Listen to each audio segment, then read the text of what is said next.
This KFAN podcast is sponsored by Builders and Remodelers, exclusive Twin Cities provider of Elements Windows. Get the highest quality windows at unmatchable value. Visit buildersandremodelers.com for more details. Did you watch the Clippers? Oh, by the way, yeah. When you texted me, I thought it was it's so stupid because it's final game of the season, final day of the season. They have no night games, and I forgot.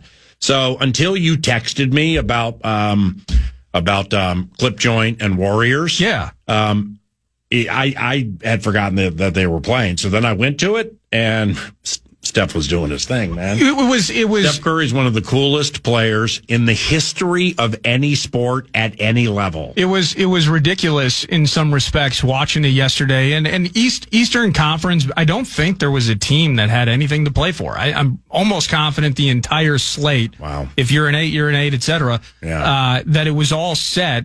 So, if you're trying to put a prize picks lineup together, good luck with Donovan Mitchell and Kat and all those. All of them got the day off. Well, I don't want to clip on you there, but you should know this by now because I didn't pay close enough attention to it. That when you know something like that and you're in the prize picks covenant, no, those are the days you make the most money.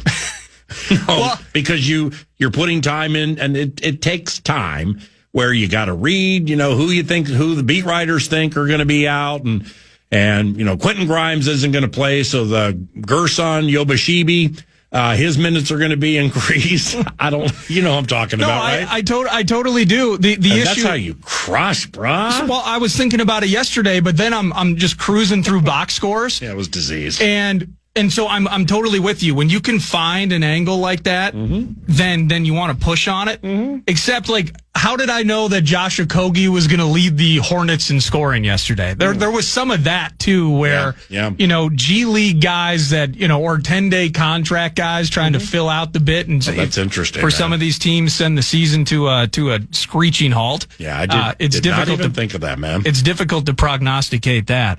Well, see, now you got me on something here. Hold on. Well, but it was a sports buffet yesterday because we're trying to just win a freaking game, Twins. Please do. And they do. Yeah, so Magic and Hawks. Okay, so the way you laid things out, you're not going to get any Boncaro. Correct. Ban Boncaro. You're not going to get Franz Wagner.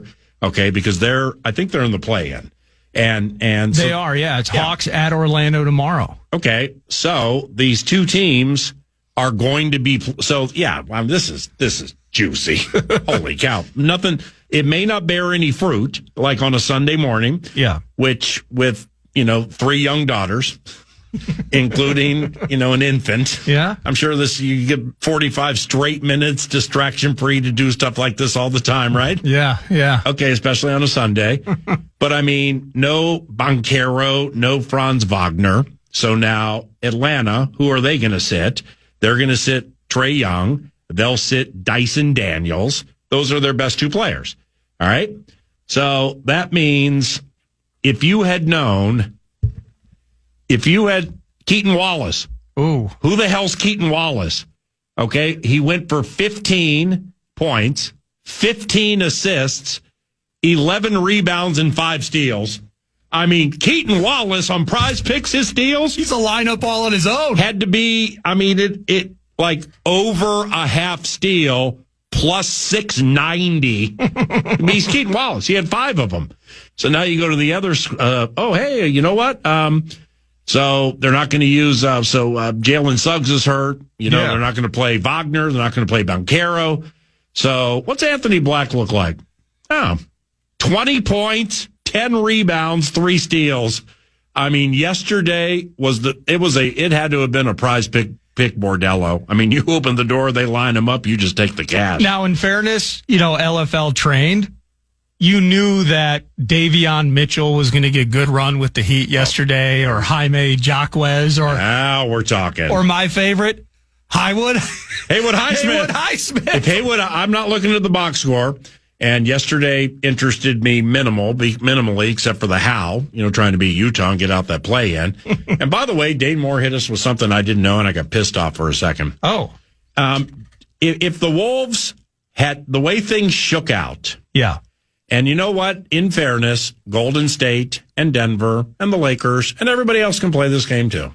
So if they want to play it on KFI, or if Greg Popple wants to play it on KNBR, or if Dave Logan wants to play it on KOA, go ahead and play it.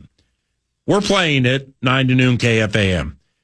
If the Wolves had not blown that 20, and this is not, we don't have to go back to Washington, or we don't have to go months back. We can just go days back. Like a week. If the Wolves had not blown that 24-point lead in the second half to the Milwaukee Bucks, they would have had the 4 seed. That's correct. Home court advantage and played Denver. Are you kidding me? It just drives me absolutely batty. How the hell didn't we know that? No, that's how close it was. I didn't know that, but you never share, so you can keep the takes to yourself. The third seed Lakers, the team we're playing, they're a 50-win team. Yeah. We're not staring down the barrel of a 65-win team here. That's how close. That's how every single one of those wins, and in some cases, like you said, you don't have to go far back. Go back to leading by 20-plus points with 10 minutes left in the fourth quarter against a Dameless Bucks team. Wow. That's only as far back as you have to go to realize how different this thing could have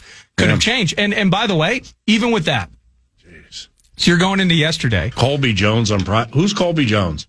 20 points, 10 rebounds, 4 assists. Well, he's paying mortgages is what he's doing. On Prize Picks, and nobody's heard of him. That's who Colby Jones is. The Wizards started a guy named A.J. Johnson.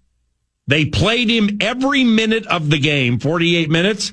He went for 14 points, 8 assists. He had a steal. So this A.J. Johnson is so bad. They play him every minute of the game, and he comes up with meager numbers.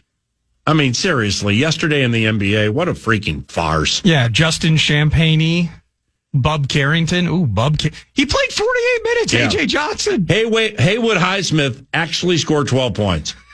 I mean, honestly, go to his game logs, and unless there's playoff positioning or functioning tankability taking place, and I think the Heat is in the play-in, find me a double-digit scoring effort for Haywood Highsmith.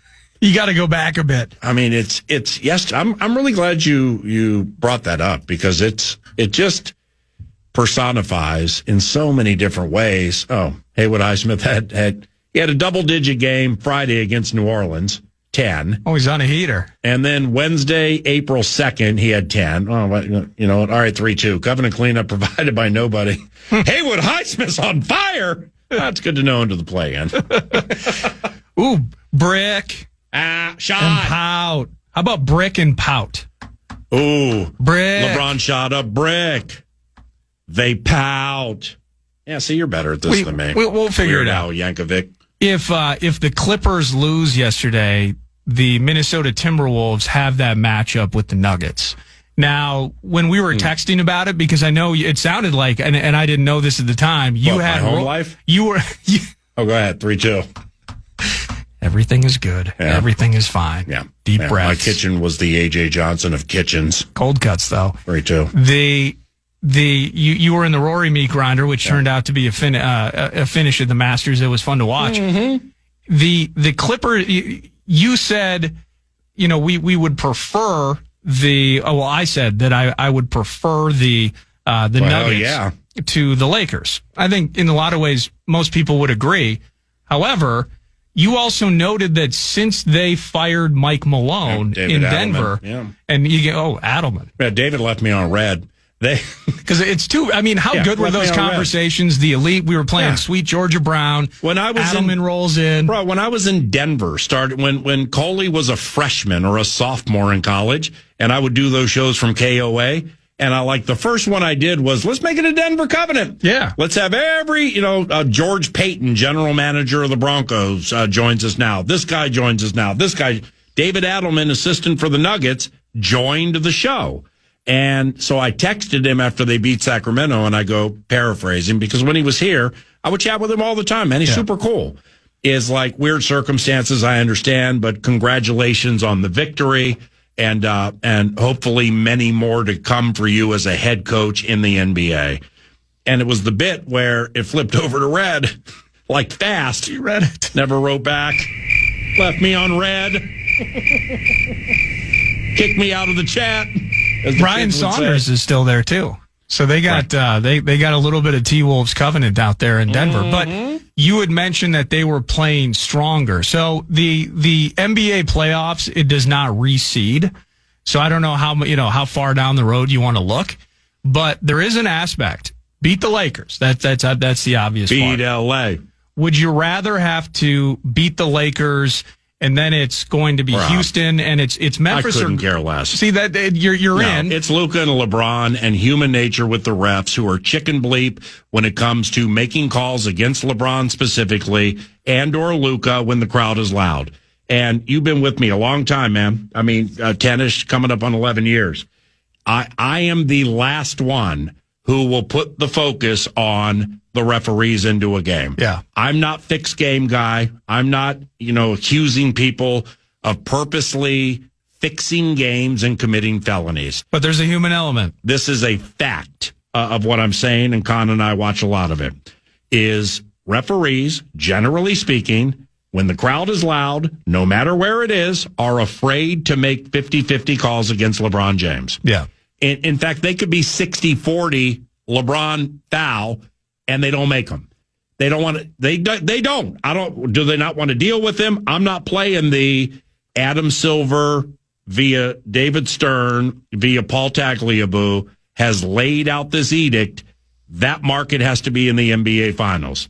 No, they print money. Okay, the NBA prints money with advertising, TV deals, and the whole thing. That ain't it. It's, do you want to be that guy in a nationally televised standalone game who potentially makes a bad call against LeBron?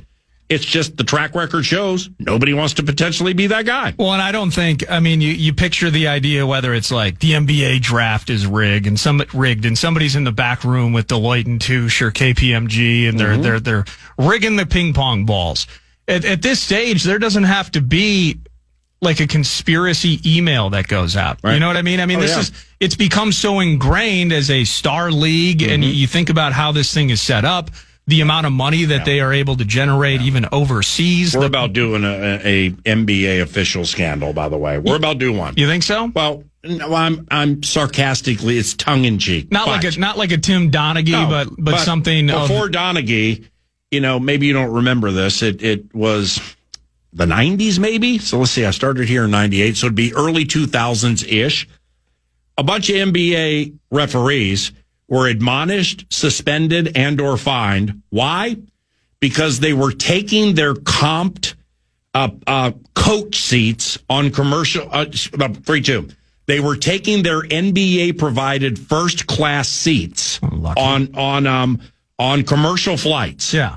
And turning them in and keeping the difference and going back middle C23B for years. A lot of them, okay, for years.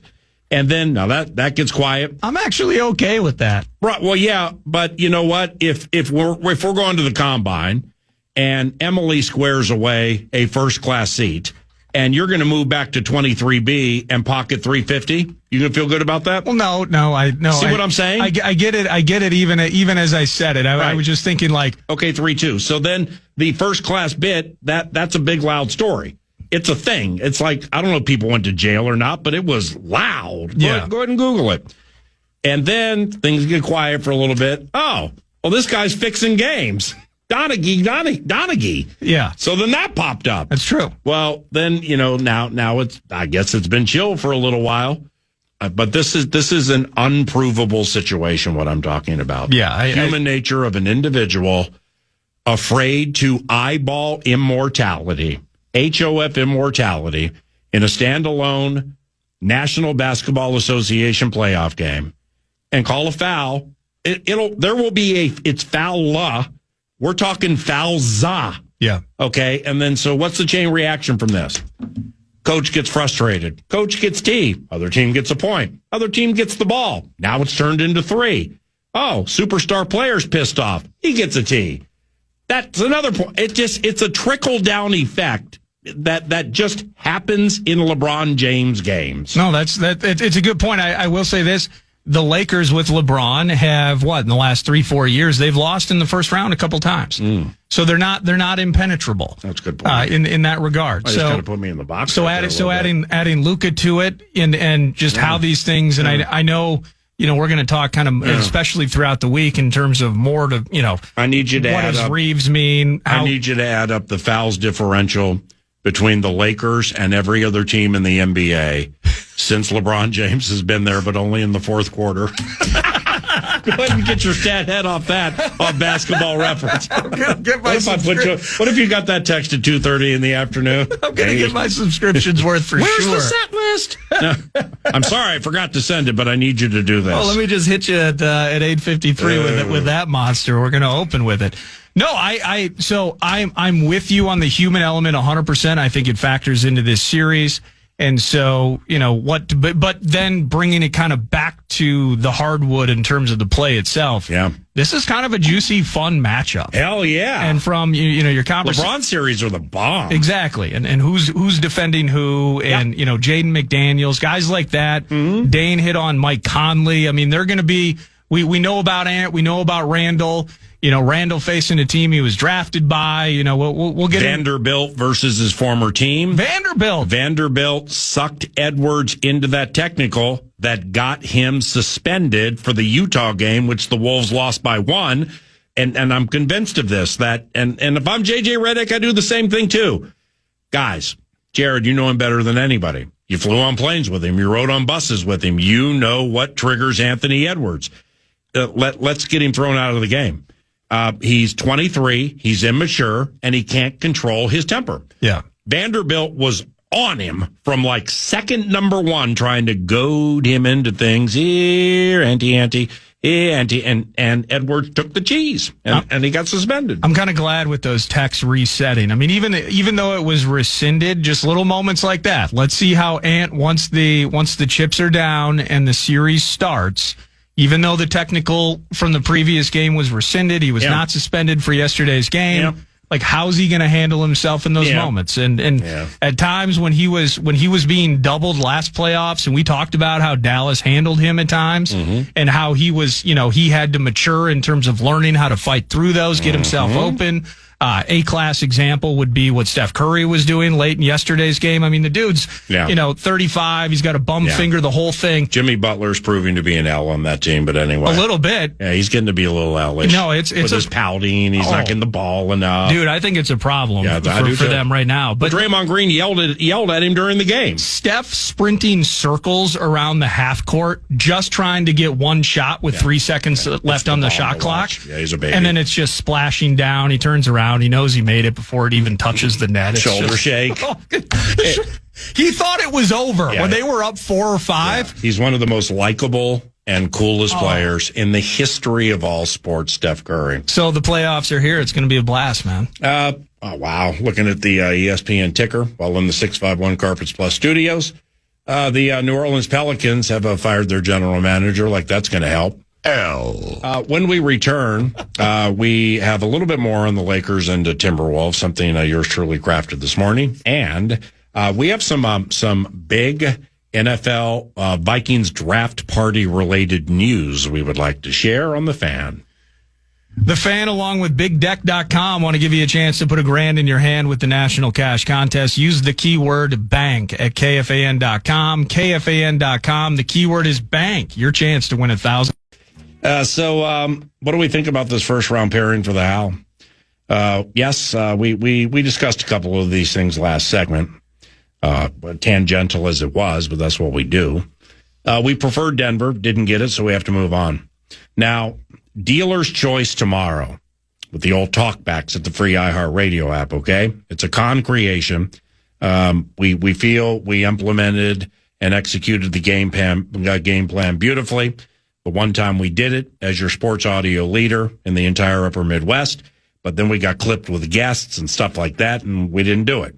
So Dealer's Choice returns tomorrow. I believe the Scribe is the only guest, and he's in the middle of the radio show for a couple. So Dealer's Choice tomorrow with the talkbacks. This will be part of the verbal subject matter. The Timberwolves and the glitzy Los Angeles Lakers. But first, before I get to that, so I don't forget, because I am tangential, how about this doozy? Show us your purple preset.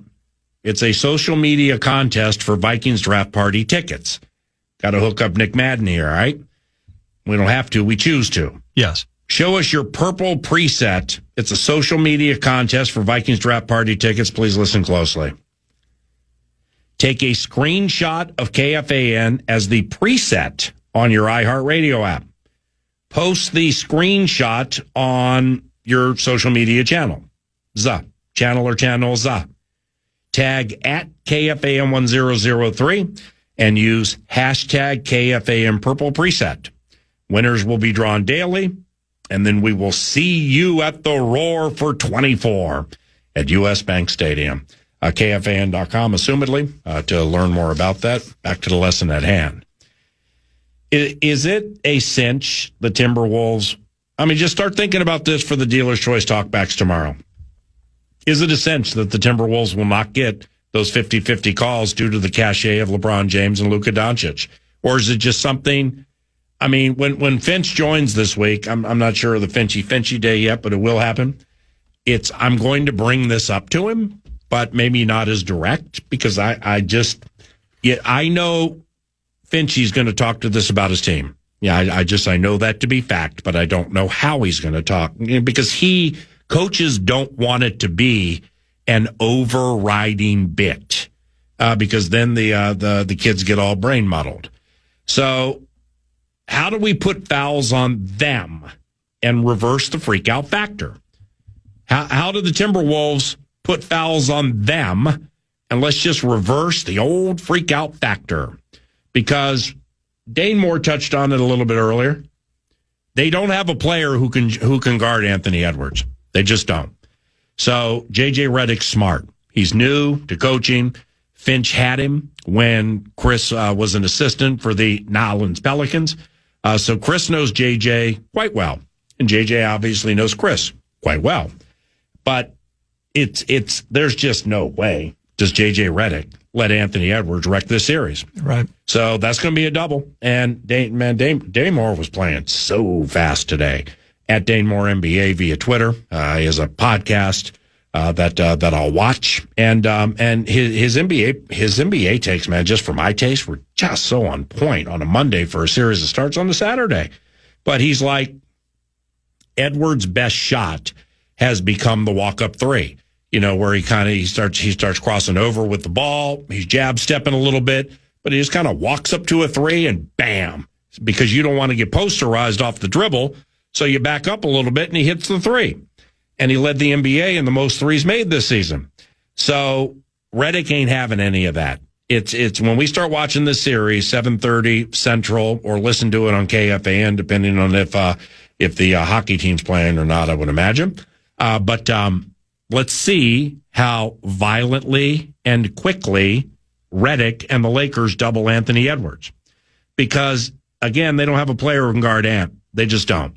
So perhaps for Anthony, hitting the most threes of anybody in the game is not the correct route of attack as an underdog playing the LA Lakers. And here's why. They have to double. He has to pass. We have to hit shots. That's it. It's simplistic, but it's coming. I'm just telling you, it's coming. They have to double, and a lot, specifically on the perimeter. Anthony's a really good passer, man. When Anthony's dialed in, he's good at everything. He's a really good passer. And now the ancillary guys got to hit shots. Julius Randle's passing in this series is going to be supremely key. Because here we are where, when that trade went down, whether you liked it or didn't like it, for what it's worth, for my personal taste, is I cast the gaze ahead to moments like this. And, the bulldog factor or the perceived dog factor, who's tougher and why, in certain situations, that's going to bear its fruit. And Julius Randle he's had some poor moments in the postseason with the New York Knicks, but he hasn't been there a ton either. It's this, when I said I was a fan of this trade, because I've always had a high level of respect for Julius Randle's game. DiVincenzo, younger, got a little wild card to him, young in his career, bounced around to 3 teams already. But this is the time where I've just had this feeling, and I've shared it a little bit on the radio show, and we'll see if it's right, that in playoff basketball, where it's a half-court game and things slow down, and it ain't racehorse basketball, and each possession is magnified, good luck stopping Anthony Edwards and Julius Randle, because they both beat you from the outside. One guy's left-handed, which is a bastard approach to the majority of players in the NBA who are right-handed. So you got to check it, and sometimes it gets a little awkward for people. But he's so strong that I can envision Redick having Vanderbilt, Rui Hachimura, Jackson Hayes. Some L is going to be in front of him. They're going to try to draw him into charges. They're going to have enough time this week to watch. He's going to do this from the wing, elbow line extended. We're going to single him because we have to, because of the guy over there who hit all the threes. And they're going to try to set up charges, and they're going to hope they get the calls because that's a good way to play Julius, and not many people played him that way this year. But if they don't get him and then a double comes on Julius, again, double Julius, high-end passer, other guys have to hit shots. That's so key this series. I just, ever since they made that move for Randall and DiVincenzo, I've just been dreamy about the isolation game and the pick and roll game with Randall and Edwards, because Randall handles the ball. When Karl Anthony Towns dribbles, with all due respect, hide the women and children. That's not the case with Julius Randle, and that's what needs to bear its fruit beginning this Saturday. So all of these questions are for the talkback machine tomorrow with Dealer's Choice. There's more. Is pushing the pace versus these guys the right answer? LeBron's old and Luka gets tired in a minute. Does DiVincenzo need to play more than Mike Conley? And does that need to be the case every game? More burst, better defender. Mike's a better quarterback. Mike runs the offense better. Something to think about. Gobert is the biggest key of all players in the series. And we will share why tomorrow. Be right back. Fan. I can't wait until tomorrow. 'Cause tomorrow. All right, we're up against it. Thank you very much for listening to 9 to Noon today. And we can't wait to chat with you tomorrow when we all rise and shine at 9. I'm Paul Allen. From the 651 Carpets Plus studios, here comes Big Daddy Khan to put that wrap on the show. Good stuff. The game is over. And that's a fact. We're coming. It's a Motown Monday. We're smelling the potpourri, a lot of working parts in this daily jamboree. We're playing real music. Better fade out fast. My next half hour is going to be trimming the podcast. But to heck with the music label nerds. It was good hearing songs that actually had words, except for Charge. He doesn't care about music rights. He listens to instrumental soundtracks like Friday Night Lights. Now the Wolves, they're locked into the 6. They're taking on the Lakers, fresh from the river Styx. Can't escape Luka and that ageless LeBron. Can't wait for the blaming the referees-a-thon. Come on, get over the hump in a Grand Slam story. This is a moment for Rory. The Twins forever a franchise in flux, and the Wild just need a point against the crappy Ducks. The Duke